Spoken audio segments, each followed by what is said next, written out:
Welcome back to my YouTube channel. मैं आपका अपना अनूप सर। आज जो है फिर जनरल स्टडी पे आगे बात करूंगा। लास्ट टाइम पे मैंने कोड़ी चाल पे बात की थी।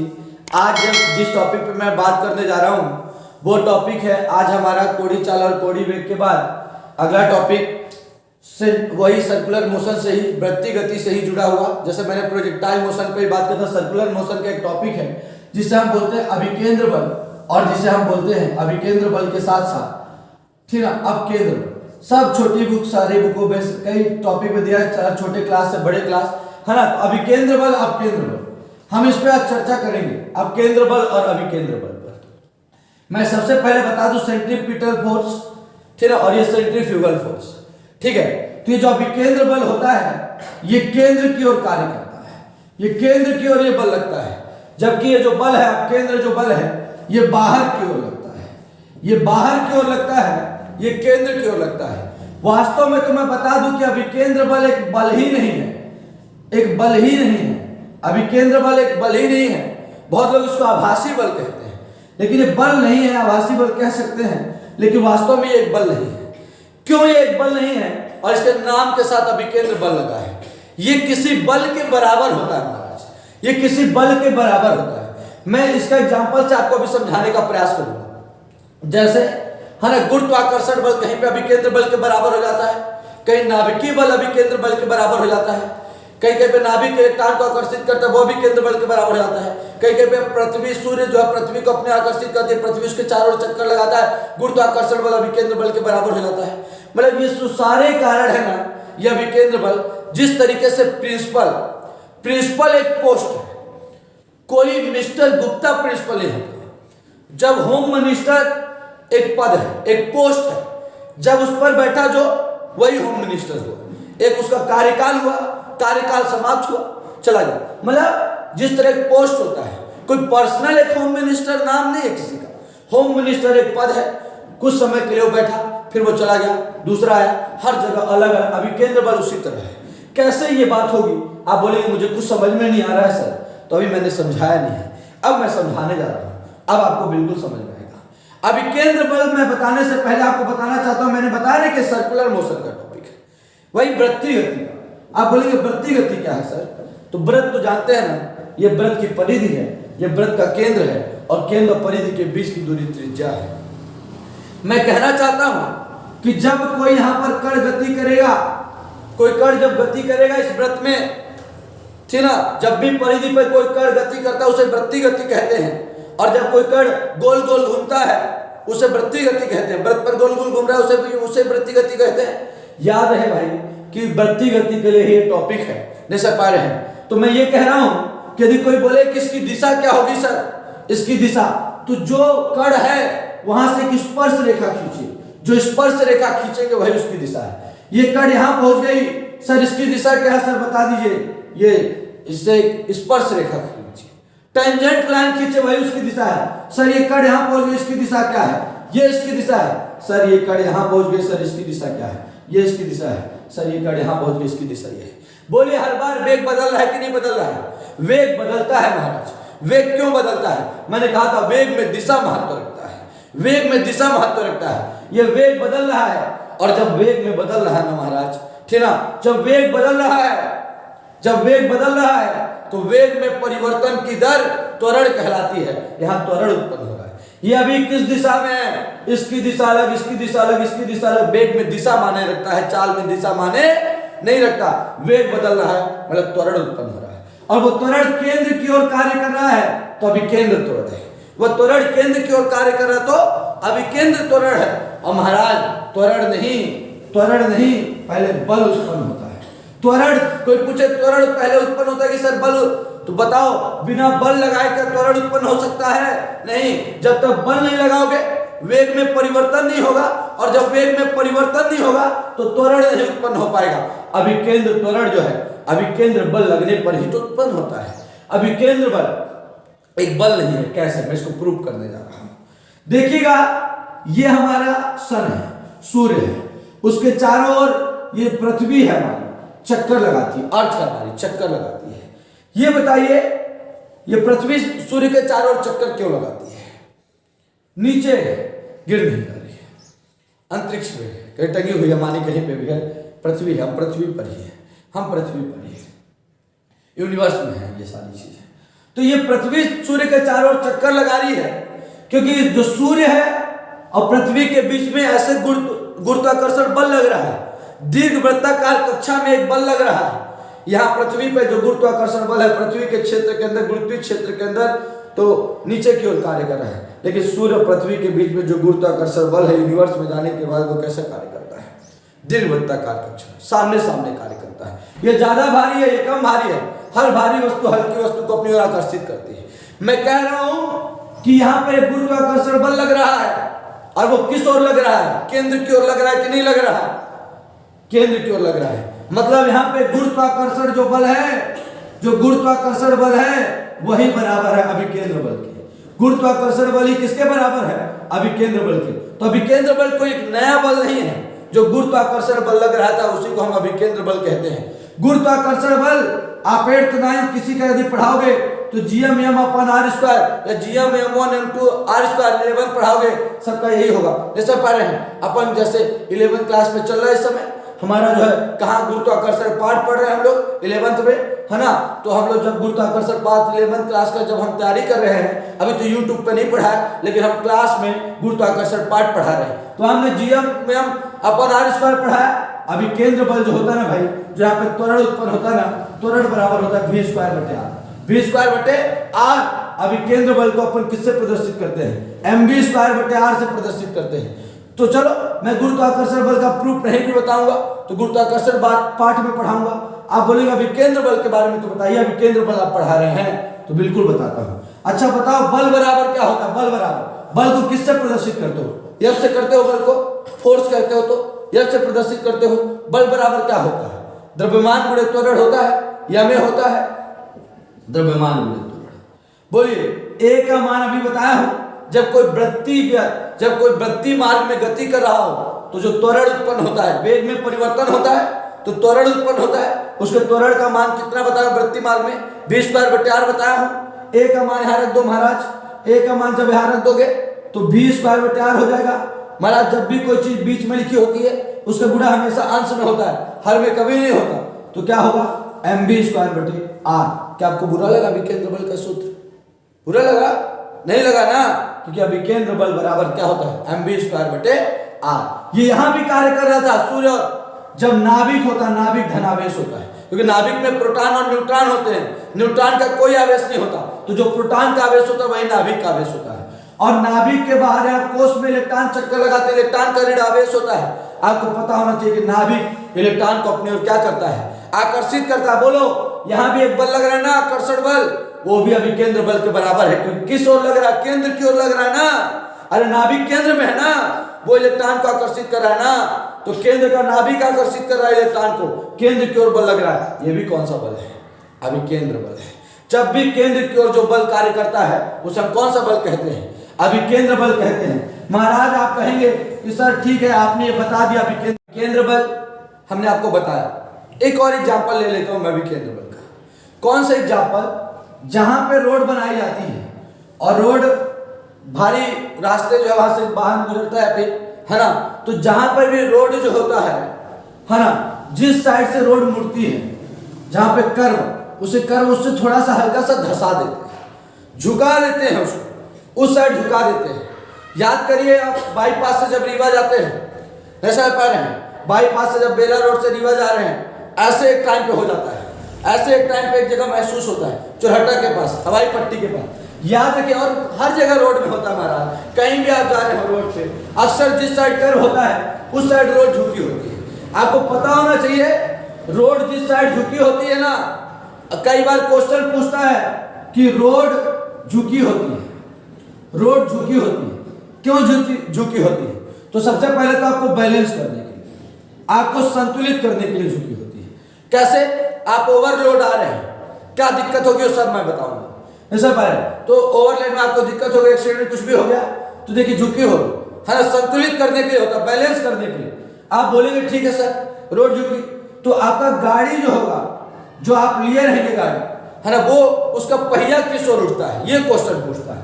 तो लोग जानते हैं अक्सर उल्टा जवाब देते हैं, बोलते हैं जिस साइड झुकी है उस साइड तो पहिया उठेगा नहीं, पहिया किस साइड उठेगा? तो आज से एक बात याद कर लो, एक बात याद करो, अभी ट्रिक बता रहा हूं, अभी तो बताऊंगा ऐसा क्यों है। अब कोई बोलेगा कि रोड झुकी है, रोड जो है जिस साइड झुकाते हैं तो पहिया किस साइड झुकता है? तो पहिया भी उसी साइड झुकता है जिस साइड रोड झुकी होती है। पहिया सॉरी उसी साइड का उठा होता है, पहिया उसी साइड का उठा होता है जिस साइड रोड झुकी होती है। पूछे क्यों?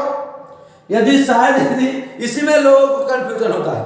बताओ, जब कहीं पे गड्ढा आता है, जब कहीं पे रोड में गड्ढा आता है, तो आप साइकिल पे बैठे हो या मोटरसाइकिल पे बैठे हो या स्कूटी पे बैठे हो या फोर व्हीलर पे बैठे हो या ऑटो पे बैठे हो, ठीक ना, किसी पे भी बैठे हो, ठीक ना, तो आप क्या करते हो? जिस साइड गड्ढा होता है उधर साइड झुकते हो क्या?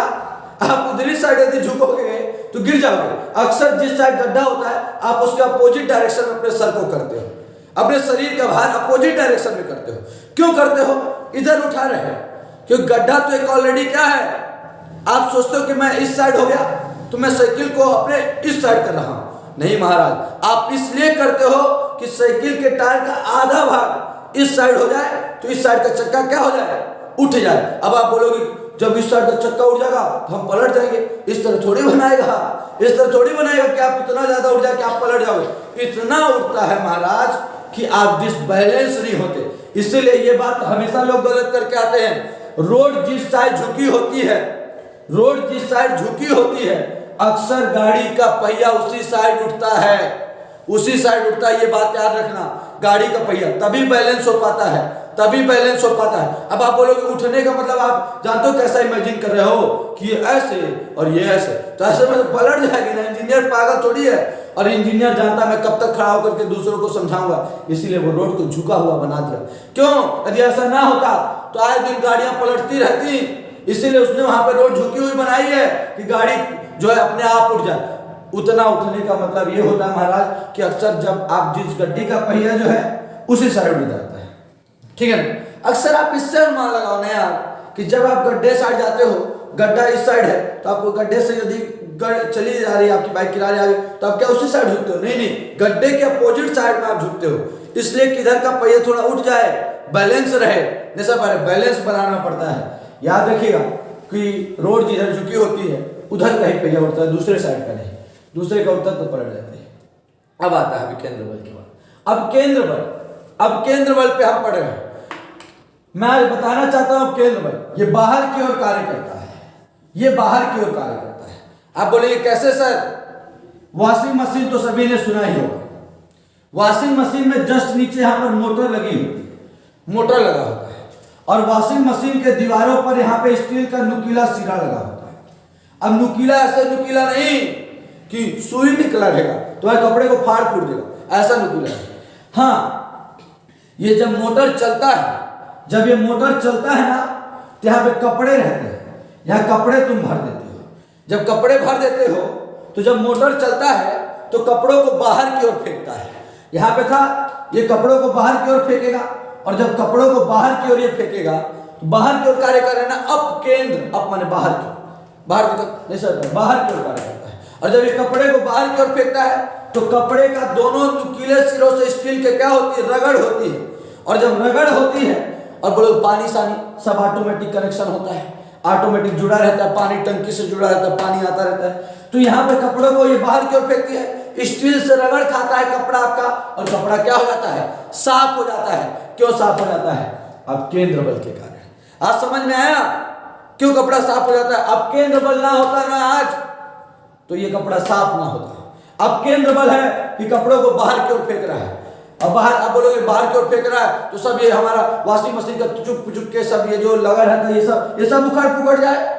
हाँ, तो ये ऐसा संभव है? ऐसा उखड़ना पुखड़ना चाहते हो? नहीं भाई, इतना ही बाहर फेंकता है, इतना बल नहीं लगा देता। अब मोटर ये नहीं कि लगा देते हैं जितना सहन कर सके, यहीं तक फेंकेगा, इसके बाहर नहीं निकलेगा। नहीं समझ पा रहे?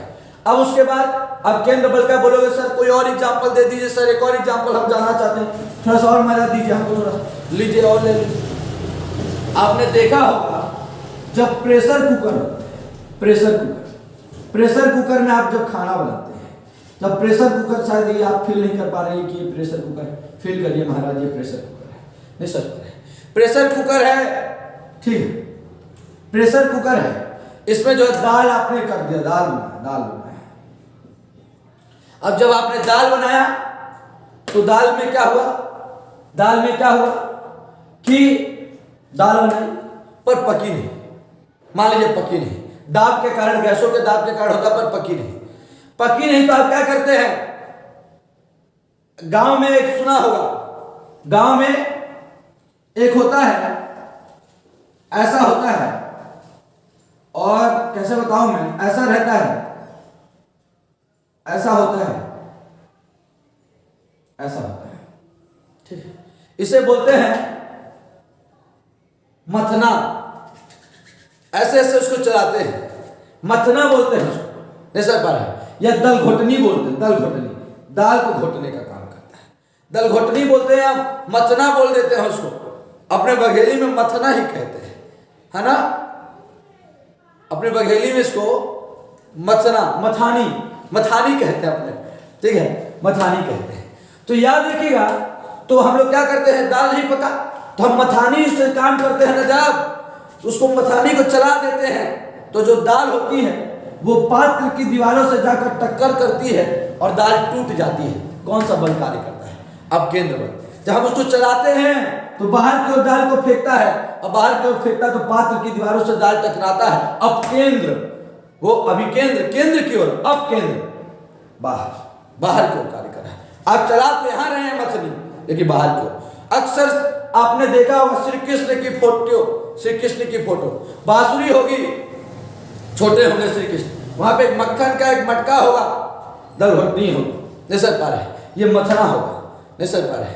क्या होगा कि कैसे करते हैं, इसका भी एक प्रोसेस एक और बता दो। मक्खन जब निकालते हैं क्या करते हैं, क्या आराम से पात्र लेते हैं, पात्र के अंदर दही ले लेते हैं, दही माटे जो भी लेते होंगे, इसमें इसको मथना को डाल देते हैं, मथते हैं उसको, और जब मथते हैं तो जो इसका जो मक्खन है हल्के होने के कारण जाकर के दीवार पे क्या हो जाता है, चपक जाता है। फिर हाथ डाल करके काच कुछ लेते हैं पूरा, जैसे बारे उस मक्खन को निकाल लेते हैं, इकट्ठा कर लेते हैं, कढ़ाई में गरम करते हैं, हमारे घर में बदबू फैलाते हैं। जैसे बारे किसी को पसंद है तो बोलता है क्या खुशबू है, और किसी को अच्छा नहीं लगता तो कहता है अरे यार क्या बदबू है, नहीं सर पा रहे। तो याद रखिएगा, मक्खन निकाले वो भी किसके बल पे निकाले, वहां पे कौन सा बल कार्य कर रहा है, अब केंद्र बल। क्या समझ में आया? समझ में आया तो लिखो कमेंट में हाँ, और नहीं समझ में आया तो लिखो ना ही समझ में आया, डिसलाइक कर दो, नहीं समझ में आया तो डिसलाइक कर दो, नहीं समझ, और समझ में आया तो लाइक कर दो, नहीं समझ पा रहे। हम नहीं कहते भाई, नहीं समझ पा रहे, समझ में आएगा तो आप लाइक करोगे ही, सब्सक्राइब करोगे ही, और नहीं समझ में आएगा तो आप डिसलाइक करोगे ही, नहीं समझ में आया तो जरूर डिसलाइक कर देना, नहीं समझ पा रहे। और समझ में कमेंट सपोर्ट करना चाहते हैं आप मेरी, यदि मदद करना चाहते हैं, यदि आप मेरे साथ हैं तो प्लीज एक काम जरूर करिए, यदि आपको पसंद आता है तो इसको लाइक शेयर और सब्सक्राइब करिए, सब्सक्राइब करिए चैनल को। और उसके बाद अब केंद्र बल हो गया अपना, अब केंद्र बल हो गया ये अपना, है ना। अब केंद्र बल में हमने आपको उदाहरण दे दिया। हाँ, अब देखिए एक चीज और बता देना चाहता हूं, यहीं पे मैं लगे हाथ, मौत का कुआं बता देना चाहता हूं। मौत का कुआं आपने सर्कस तो देखा ही होगा, बहुत पहले अपने रीवा में भी आया था। हम छोटे छोटे थे, 10th में थे कि 11th में थे, 10th 9th में ही थे, 9th 8th क्लास में थे हम लोग, डिज्नी वाला। और यहाँ पे लगाया हुआ था ढेका और पटना के बीच में एक चला था, शायद आप लोग को भी याद होगा, यदि नहीं याद है तो कोई बात नहीं, ठीक ना। उसमें जो है एक ऐसा गोला था, पिंजरा था, पिंजरा, उस पिंजरे के अंदर बहुत सारी धातु विषय थे, रोड, इसके अंदर बाइक हुआ करती थी, बाइक रहती थी। बाइक मुझसे बना नहीं पाऊंगा मैं, तो आप लोग इसको महसूस करिए कि बाइक हुआ करती थी, और उस बाइक उसके अंदर चलाते थे। उस पिंजरे के अंदर क्या करते थे, 4-5 बाइक वाले होते थे और उसके अंदर घुमाते थे। कभी कभी बाइक ऐसे ऐसे घुमाते थे और कभी यहीं पे बाइक घुमाते थे। तो ऐसा क्या होता था कि उनकी बाइक नहीं गिरती थी। सोचिए धातु का एक गोला था, उसके अंदर 4-5 बाइक वाले और खूब स्पीड पे चलाते थे, लड़ते नहीं था। यह है मौत का कुआं, इसे मौत का कुआं कहते थे। ये किस पे आधारित था, इसके बारे में मैं बताना चाहता हूं। यह आधारित था V = √RG। 9th क्लास में, 7th क्लास में, है ना, 6th क्लास में, NTSC के एग्जाम में, 11th क्लास में स्पेशली V = √RG। किसी भी कंपटीशन में स्पेशली V = √RG बोलेंगे। इसका तात्पर्य क्या है सर? V माने वेग, R माने त्रिज्या, G माने गुरुत्वाकर्षण, गुरुत्वीय त्वरण का मान 9.8 मीटर प्रति सेकंड स्क्वायर, त्वरण का मीटर प्रति सेकंड स्क्वायर होता है, ठीक ना। अब बोलोगे आर त्रिज्या और जी, ऐसा क्या है सर के टक्कर नहीं करते?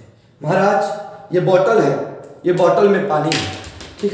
मैं यदि इसको समान वेग से यदि ऐसे घुमाऊंगा तो इसका पानी नहीं गिरेगा, इससे पानी नहीं गिरेगा, इससे पानी नहीं गिरेगा, जैसा पर है। यदि इसको 3 है ना, मैं यदि इसको समान से चला 3 मीटर प्रति सेकंड, 3 मीटर प्रति सेकंड, पानी बाहर नहीं निकलेगा। Equal to under root R G, ठीक है। बता देता हूं मैं इसके बारे में। मैं ये कह रहा हूं कि जैसे मैंने कहा कि इस ये जो गोला जो उन्होंने बनाया था, पिंजरा जो बनाया था, उसकी त्रिज्या कितनी है? मान लीजिए उसकी त्रिज्या है 5 मीटर। उसकी त्रिज्या क्या है? 5 मीटर। जब उसकी त्रिज्या 5 मीटर है और जी का मान लीजिए 9.8 होता है, मैं जब गुणा करूंगा तो 5 8 40 का शून्य, हासिल 4 और 5 9 45 4 49, लगभग 49.0, मतलब 49 ही कह सकते हैं। और अंडर रूट 49 को हम जैसे अंडर रूट 36 तो 6 कहते हैं, अंडर रूट 25 5 कहते हैं, अंडर रूट 49 को हम क्या कहेंगे? 7 कहेंगे। ये 7 निकला क्या हमारा? भी निकला, क्योंकि मैंने आर और जी की वैल्यू रखी, मतलब भी निकला। और भी माने वेलोसिटी माने वेग, और वेग की इकाई मैंने कहा दूरी, सबसे छोटा मीटर, दूरी और विस्थापन को मीटर में, वेग और चाल को मीटर प्रति सेकेंड में, उससे बड़ा त्वरण तो मीटर प्रति सेकेंड स्क्वायर में, जैसे पर है। अब मैंने कहा बल तो केजी मीटर प्रति सेकंड, ऐसे बढ़ता जाता है। तो मैं बात यहां पे अभी वेग की कर रहा हूं तो मीटर प्रति सेकंड।